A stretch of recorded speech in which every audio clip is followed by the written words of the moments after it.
When Alberta introduced the $15 minimum wage 6 years ago, it was the highest in Canada.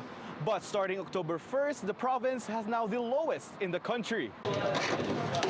Starting October, 4 provinces raised their minimum wage. Manitoba, PEI, and Ontario now over $15 an hour, with Saskatchewan meeting Alberta for the lowest minimum wage in the country. Alberta hasn't raised their minimum wage since 2018, and for one worker, it is no longer feasible. Working one minimum wage job is not enough. Jana Humamil is currently working 2 jobs, and while she lives and pays for herself, she is more worried about other minimum wage workers who need to take care of others. Other minimum wage workers who have a family, who are feeding 2 people in the family, it is going to be difficult for them.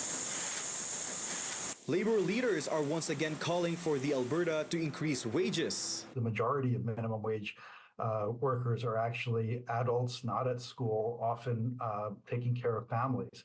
It's clear that this is not a living wage. A living wage would be something closer to $21 or $22 an hour. However, one economics professor reminding back in 2015, groups like the Alberta Federation of Labor pushed for a rapid increase to our minimum wage. We used to, back in 2014, have a formulaic minimum wage that rose with prices and rose with earnings. It was the Alberta NDP coming in 2015 that then pushed for a $15 minimum wage, so a 47% increase over 3 years in 4 increments, and got rid of the formula. Arguing other provinces are now catching up, with Alberta being an early adopter of the $15 minimum wage. In a statement to City News, Alberta Minister of Jobs, Economy and Trade saying they will continue to monitor the matter closely and evaluate the appropriateness of the current calibration to best serve Albertans. Until then, workers like Jana left budgeting their day-to-day. If the time allows it,